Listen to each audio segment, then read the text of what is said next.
भारत अफगानिस्तान के गहरे होते संबंध से परेशान पाकिस्तान तथा चीन और रूस के अफगानिस्तान में बढ़ते कदम से कैसा होगा इन संबंधों का भविष्य, आइए समझते हैं। भारत और तालिबान के संबंधों में हाल के वर्षों में महत्वपूर्ण बदलाव आया है। प्रधानमंत्री मोदी द्वारा तालिबान को नई दिल्ली में नया राजनयिक नियुक्त करने की अनुमति देने की खबरें इस बदलाव को और स्पष्ट कर रही है। जनवरी 25 में भारत और तालिबान के बीच पहली उच्च स्तरीय बैठक हुई, जिसमें भारत के विदेश सचिव विक्रम मिस्री और तालिबान के कार्यवाहक विदेश मंत्री आमिर खान मुत्ताकी के बीच दुबई में वार्ता हुई। इसमें राजनीतिक और आर्थिक सहयोग बढ़ाने तथा मानवीय सहायता पर चर्चा हुई। भारत पहले ही जून 2022 में काबुल में अपना दूतावास फिर से खोल चुका था, लेकिन तालिबान को भारत में राजनयिक मान्यता देना एक बड़ा नीतिगत परिवर्तन होगा। यह कदम तालिबान शासन को अफगानिस्तान की वैध सरकार के रूप में स्वीकार करने के करीब ले जा सकता है। हालांकि दुनिया के अधिकांश देशों ने तालिबान को मान्यता देने से इनकार कर दिया है, मुख्य रूप से महिलाओं के साथ उसके अमानवीय व्यवहार के कारण। भारत अफगानिस्तान की वर्तमान स्थिति और भविष्य की संभावनाओं को सटीक, सरल और प्रामाणिक विश्लेषण करने से पहले संक्षेप में हम इनके ऐतिहासिक संबंधों पर नजर डाल लेते हैं। यह बहुत जरूरी है कि हिस्टोरिकली पर्सपेक्टिव से चीज़ों को यदि समझते हुए आगे बढ़ा जाए तो चीज़ें स्पष्ट समझ में आती है। भारत और अफगानिस्तान के बीच सदियों पुराने सांस्कृतिक, व्यापारिक और रणनीतिक संबंध रहे हैं। ये संबंध मौर्य साम्राज्य, मुगलों और ब्रिटिश शासन के समय से चले आ रहे हैं। भारत ने हमेशा अफगानिस्तान को एक महत्वपूर्ण पड़ोसी और रणनीतिक भागीदार के रूप में देखा है। प्राचीन और मध्यकालीन के समय इनके संबंध कैसे हैं? देखिए, मौर्य काल में चंद्रगुप्त मौर्य और अफगानिस्तान के शासकों के बीच व्यापारिक संबंध थे।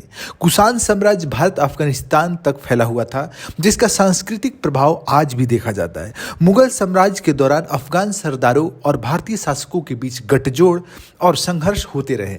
गजनी और गौरी जैसे आक्रमणकारियों ने भारत पर हमला किया, लेकिन बाद में अफगान शासकों जैसे अहमद शाह अब्दाली ने भी भारत में सत्ता संघर्षों में भूमिका निभाई। आधुनिक समय में आधुनिक भारत अफगानिस्तान संबंध को देखिए तो 1947 में भारत की आज़ादी के बाद अफगानिस्तान उन पहले देशों में से एक था जिसने भारत को मान्यता दी। 1950 के दशक में भारत और अफगानिस्तान ने पंचशील सिद्धांत, जिसके बारे में हमने पूर्व के वीडियो में बेहतर ढंग से डिस्कशन किया था, अगर आप अंतर्राष्ट्रीय संबंधों को गहराई से समझने में रुचि रखते हैं तो आप उस वीडियो को देख सकते हैं। तो इनके संबंध पंचशील सिद्धांतों के आधार पर मित्रता समझौते पर हस्ताक्षर किए गए। 1979 में सोवियत संघ के अफगानिस्तान पर आक्रमण के दौरान भारत ने उस समय अफगानिस्तान के लोगों का समर्थन किया था। 1990 के दशक में तालिबान के उदय के दौरान भारत ने नॉर्दर्न अलायंस का समर्थन किया, जबकि पाकिस्तान ने तालिबान का समर्थन किया।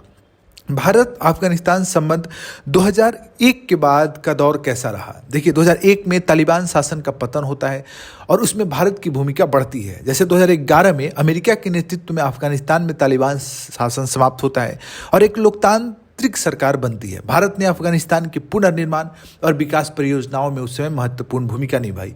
भारत ने अफगानिस्तान में $3 बिलियन से अधिक का निवेश किया, जिसमें प्रमुख परियोजनाएं शामिल थी, जैसे Salma dam, Afghan India friendship dam जिसे बोला जाता है, अफगानिस्तान की संसद भवन का निर्माण, जरंज दिलाराम हाईवे का निर्माण, स्कूल, अस्पताल और बुनियादी ढांचे की कई परियोजनाएं बनाई गई। भारत की रणनीतिक भागीदारी को देखिए तो भारत अफगानिस्तान को सैन्य सहायता और प्रशिक्षण प्रदान करता रहा है। भारत ने अफगानिस्तान के हजारों पुलिसकर्मियों और सैन्य अधिकारियों को प्रशिक्षित किया। अफगानिस्तान की लोकतांत्रिक सरकार का भारत ने हमेशा क्या किया? समर्थन किया। तालिबान की वापसी होती है फिर, और भारत की चुनौतियां बढ़ती है। कैसे?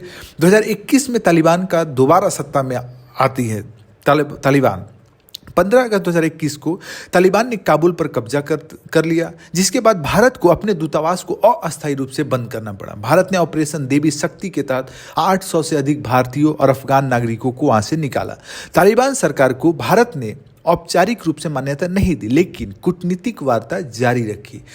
तो भारत के लिए प्रमुख चुनौतियां क्या बनी? तालिबान और पाकिस्तान के संबंध, इसके बारे में हम आगे और डिस्कस करेंगे। फिलहाल समझ लेते हैं कि देखिए, पाकिस्तान ने तालिबान को समर्थन दिया, जिससे भारत के लिए क्या हुआ? अफगानिस्तान में अपना प्रभाव बनाए रखना मुश्किल हो गया। सॉरी हक्कानी नेटवर्क और लश्कर ए तैयबा जैसे आतंकवादी समूह अफगानिस्तान में सक्रिय हैं, जो भारत के लिए खतरा है। तालिबान का चरमपंथी शासन और महिला अधिकारों पर असर भी देखने को मिलता है। तालिबान ने महिलाओं की शिक्षा और नौकरियों पर प्रतिबंध लगा दिया। भारत महिलाओं और अल्पसंख्यकों के अधिकारों की सुरक्षा चाहता है, क्योंकि भारत एक लोकतांत्रिक देश है। आर्थिक और व्यापारिक संबंधों का प्रभाव भी पड़ा। अफगानिस्तान भारत के लिए एक महत्वपूर्ण व्यापारी मार्ग रहा है हमेशा से। चाबहार पोर्ट के माध्यम से भारत अफगानिस्तान व्यापार को पुनर्जीवित करने की योजना है। चीन और रूस का भी प्रभाव पड़ा। चीन ने तालिबान को मान्यता दी और BRI belt and road initiative में शामिल करने पर विचार भी कर रहा है। रूस भी तालिबान के साथ घनिष्ठ संबंध बना रहा है। अब थोड़ा बेहतर ढंग से इसी चीज़ को समझते हैं कि भारत के तालिबान के साथ संबंधों का दायरा कैसे बढ़ रहा है। देखिए, रणनीतिक महत्व और चीन का प्रभाव के पर्सपेक्टिव से देखिए तो चीन ने पहले ही तालिबान को राजनयिक मान्यता दी है और अफगानिस्तान में कई बुनियादी ढांचा परियोजनाओं को वित्त पोषित किया है।